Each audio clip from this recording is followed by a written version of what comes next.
Fala galera, Rodrigo Barbosa, e hoje a gente vai falar um pouquinho sobre uma história muito assustadora para a época e envolvendo um dos grandes ídolos do reggae mundial, que é o Bob Marley. Então, em 1976, onde Kingston estava dividida por política, poder e manipulação, homens armados, altamente armados, invadiram a casa do Bob Marley e balearam ele.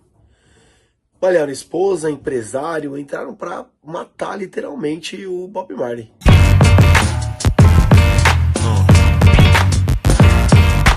E aí um ponto que quase ninguém fala é que ele não era só um músico, né? Bob ele influenciava pessoas e isso levou o incômodo para muita gente. Né? Muitos políticos ficaram incomodados porque a música dele ele não só fazia o reggae dele, as letras das músicas, as músicas que ele compunha, tinha uma vertente muito agressiva em relação às coisas injustas que aconteciam na época e a opressão, né? Que também não deixa de ser injusto, mas para nomear uma das coisas injustas, a opressão que se seguia na época. E quando você começa a incomodar bastante gente, você chega no poder. E quando chega no poder, eles tomam qualquer ação necessária para te calar. Isso foi o que aconteceu com o Bob Marley. Tentaram calar ele. E o melhor, né? Ele foi baleado.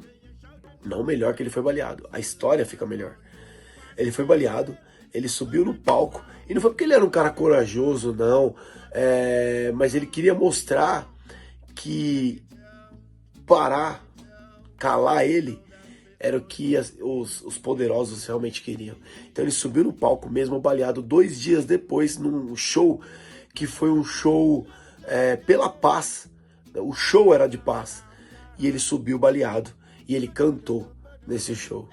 Né? Então é uma história muito assim interessante para exemplificar o quanto Bob Marley lutava contra os poderes, contra esse poder que existe até hoje, né? Contra os grandes mandantes nos países, os ditadores que se camuflam por todos esses anos, não são nomeados exatamente como ditadores, mas está na cara que as coisas só acontecem como eles querem.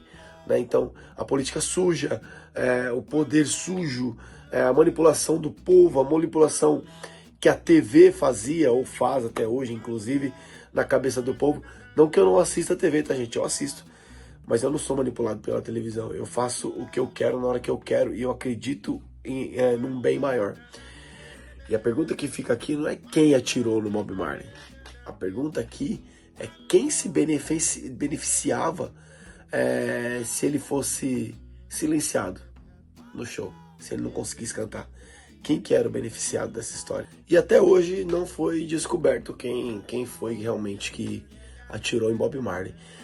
Na época, o ataque que aconteceu 2 dias antes do show Smile Jamaica, que era um show voltado para a paz e tinha um grande peso político nesse show, os atiradores que eram ligados a gangues locais e associados a partidos políticos da época. Existiam 2 partidos, né, que viviam uma guerra política muito grande. O PNP, que era o People's National Party, e o JLP, Jamaica Labour Party. Então, esses grupos eles tinham uma influência muito grande nos bairros, principalmente os bairros mais carentes, e eles eram gangues armadas. Eles tinham gangues armadas a favor e contra, então era uma guerra gigantesca política. E a pergunta é, por que o Bob Marley ele foi alvo desse ataque? Bom, ele era visto como alguém que influenciava o povo. O show Smile Jamaica foi interpretado por alguns artistas com apoio político, mesmo ele dizendo que não era, né? Então, mesmo assim, alguns artistas que cantaram nesse show, nesse festival também tinham apoio político. O Bob dizia que não. O país era dividido, então qualquer símbolo de união viraria ameaça. E existem algumas teorias, né? Algumas teorias que elas entram nesse caso, entram nesse assunto, para que a gente possa falar um pouquinho aqui. Algumas elas são mais tem alguma história bem fantasiosa, outras são pouco prováveis, pouco prováveis, e tem as que têm mais probabilidade de ser verdade. A teoria que é mais aceita, né, desse assunto é: Kingston estava entre guerras, estava em guerras entre partidos, as gangues armadas ligadas aos políticos teriam feito ataque, e o show Smile Jamaica foi visto como um favorecimento de um lado. Então essa explicação é um pouquinho mais plausível para a época, e até hoje, se a gente parar para analisar, é um pouco mais plausível. E isso, até com o mundo que a gente tem hoje, até com o que a gente vive hoje, é o que mais dá para entender como verdade. Né? Como não foi descoberto nada na época, como não teve uma investigação a fundo para que levasse esse assunto à tona de verdade e os culpados fossem encontrados, não dá para saber se isso tudo é verdade. E aí a segunda teoria é que o Bob, ele era uma ameaça ideológica. Então ele não era só músico, ele mobilizava pessoas, mobilizava as massas. Isso é verdade, ele mobiliza até hoje. Falava de consciência, desigualdade e Babilônia. Então isso também acaba sendo um motivo meio que político que entra em pauta. A teoria diz que ele começou a incomodar gente muito poderosa. Incomodou o poder, algo ruim te acontece. É bem assim que acontece até hoje. São as duas teorias mais que dá pra gente entender como um pouco mais verdadeiras. Não que seja 100% verdade ou que tenha acontecido isso, porque ninguém sabe até hoje o que realmente aconteceu. E aí a gente tem algumas teorias mais fantasiosas, né? Como um envolvimento internacional com a CIA e a Guerra Fria. Na época a Jamaica tinha aproximação com Cuba. Em plena Guerra Fria isso preocupava os Estados Unidos. E aí as teorias mais fantasiosas diziam que forças externas teriam interesse em desestabilizar o país. E não sei, não dá para saber se isso, mas também é muito fantasiosa essa teoria. É meio que uma teoria da conspiração. O importante é que não há prova concreta ligando diretamente a CIA ao ataque. Tá? Então, é pura especulação, é pura dito popular, é baseado no que o povo fala, o povo falava na época, então muito se comentou sobre isso.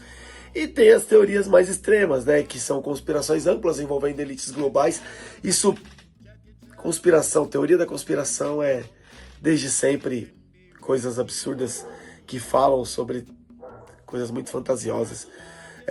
Plano para silenciar movimento cultural, essa até um pouco plausível, mas não sei se na época ela teria esse poder todo de mandar matar um ícone, né, da música.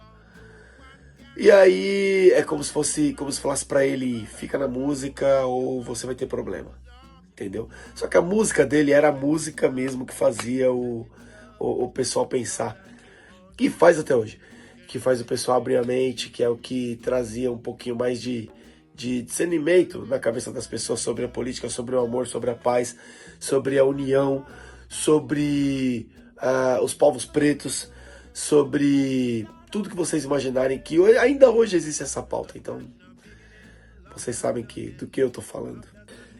E o mundo nunca descobriu quem realmente mandou os atiradores, quem que mandou matar o Bob Marley, porque não foi um ataque para machucar, foi um ataque para matar. Mas todo mundo sabe que Bob Marley ele nunca foi só um cantor.